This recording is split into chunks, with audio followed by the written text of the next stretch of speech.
नमस्कार दोस्तों, मैं मैक श्रीवास्तव स्वागत करता हूं आपके अपने YouTube चैनल नोटिलॉजी में। आज हम पढ़ने जा रहे हैं अपना अगला टॉपिक जो कि है process of human resources management या फिर कह लीजिए HRM प्रोसेस ऑफ HRM। सारी चीजें एक ही हैं। मतलब बेसिकली इस वीडियो में डिस्कस करेंगे कि ह्यूमन रिसोर्स मैनेजमेंट का प्रोसेस क्या होता है। ठीक, बेसिकली इस प्रोसेस में 8 स्टेप्स होते हैं, उन्हीं स्टेप्स को हम डिस्कस करेंगे। स्टेप डिस्कस करने से पहले मैं चाहता हूं आप स्क्रीनशॉट ले लो। ले लिया? चलो अब स्टेप्स डिस्कस करते हैं। स्टेप में सबसे पहला क्या आता है?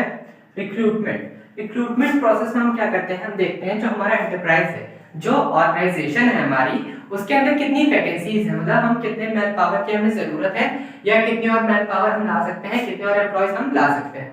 वो करने के बाद हम क्या करते हैं, जो भी जॉब हमारे पास खाली है, मतलब जो भी वैकेंसीज है, जो भी खाली जगहें हैं, उनके लिए हम डिटेल्ड जॉब डिस्क्रिप्शन बनाते हैं और फिर जो बाहर के लोग होते हैं, मतलब जो भी एम्प्लॉयज हैं, एम्प्लॉयज मतलब नहीं है, जो भी कैंडिडेट्स हैं, जो हमें कैंडिडेट्स चाहिए हमारे ऑर्गेनाइजेशन के लिए, हमारे मैन पावर के लिए, हमारे ह्यूमन रिसोर्सेज के लिए, तो हम उन्हें ऑफर करते हैं, इनवाइट करते हैं, ऑफर नहीं करते हैं, इनवाइट करते हैं। कैसे इनवाइट करते हैं? कई सारी चीजें होती हैं, जॉब पोस्टर्स के द्वारा, जो ऑनलाइन एडवर्टाइजमेंट होता है, उन सारी चीजों के द्वारा हम उन्हें इनवाइट करते हैं। तो ये सारी चीजें आती हैं रिक्रूटमेंट में। उसके बाद आता है हमारा सिलेक्शन। सिलेक्शन में क्या होता है, जो भी कैंडिडेट ने, इंटरेस्टेड कैंडिडेट्स ने अप्लाई किया है, उनका हम क्या करते हैं, इंटरव्यू लेते हैं। पहले जो उन्होंने अप्लाई किया उनको हम शॉर्टलिस्ट करते हैं, हम हमारी जो भी क्वालिफिकेशंस हमें चाहिए, रिक्वायर्ड क्वालिफिकेशंस है, उस हिसाब से शॉर्टलिस्ट करते हैं। उसके बाद हम उनका इंटरव्यू लेते हैं। इंटरव्यू लेने से हमें क्या पता चलता है कि कैंडिडेट की स्किल्स कैसी हैं, कैंडिडेट को एक्सपीरियंस कितना है, और सिलेक्शन प्रोसेस में दूसरी चीज क्या आती है, हम उसका बैकग्राउंड चेक करते हैं। बैकग्राउंड मतलब किसी ने, जैसे कई लोग होते हैं ऑर्गेनाइजेशन में, आप जानते होंगे, रेफर करते हैं, रेफरेंस देते हैं, तो हम बैकग्राउंड चेक करते हैं। साथ ही साथ क्या देखते हैं, उसको जब ये सारी चीजें हो जाती हैं, तब हम कैंडिडेट को देते हैं job offer, that would you like to join our organisation. ठीक है, तब हम उसको देते हैं जॉब ऑफर। जब ये दोनों चीजें हो जाती हैं, इसके बाद जो कैंडिडेट है वो हमारे ऑर्गेनाइजेशन में आ जाता है, मतलब the candidate becomes the part of our organization. Now he is an employee for the organization. ठीक है, उसका होता है ओरिएंटेशन एंड ट्रेनिंग। ओरिएंटेशन में बेसिकली क्या करते हैं हम, जो हमारा कैंडिडेट है, जो अब तो वो हमारा एम्प्लॉय बन गया है, तो जो हमारा एम्प्लॉय है उसे हम ऑर्गेनाइजेशन से इंट्रोड्यूस करवाते हैं, ऑर्गेनाइजेशन की कल्चर से, कि मतलब ऑर्गेनाइजेशन का कल्चर क्या है, कैसी पॉलिसीज, कैसे रूल्स एंड रेगुलेशंस है, क्या क्या चीजें आपको प्रोवाइड करता है ऑर्गेनाइजेशन, उन सारी चीजों से एक ओरिएंटेशन प्रोग्राम, मतलब एक तरीके का इंट्रोडक्शन प्रोग्राम हम देते हैं। अब ओरिएंटेशन तो हो आते हैं ट्रेनिंग पे। ट्रेनिंग के मतलब जैसे फॉर एग्जांपल मैं एक सीए हायर कर रहा हूँ, मैं एक लैब असिस्टेंट हायर कर रहा हूँ, या फिर मैं एक मार्केटिंग मैनेजर हायर कर रहा हूँ, या कोई भी हायर कर रहा हूँ, या फिर एक अकाउंटेंट या फिर एक ऑडिटर हायर कर रहा हूँ, तो उसका जो रोल है, उस रोल के लिए जो उसे नेसेसरी ट्रेनिंग चाहिए होती है, वो हम प्रोवाइड करते हैं ट्रेनिंग प्रोग्राम में। ठीक है, तो ये 3 स्टेप्स क्लियर हो गए। आते हैं 4th पे, परफॉर्मेंस मैनेजमेंट।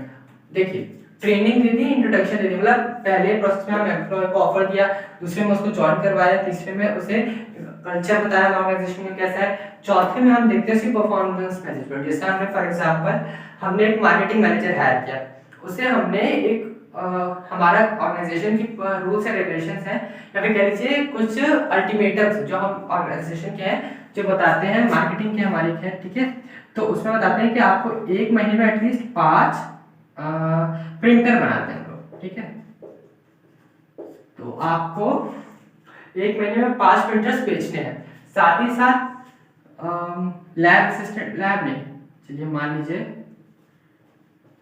प्रोडक्शन असिस्टेंट है। ठीक है, प्रोडक्शन असिस्टेंट मतलब प्रोडक्शन मैनेजर है, उसका असिस्टेंट है, उसे हमने बताया एक डेडलाइन दी कि आपको 1 मंथ में 100 प्रिंटर्स मैन्युफैक्चर करने हैं।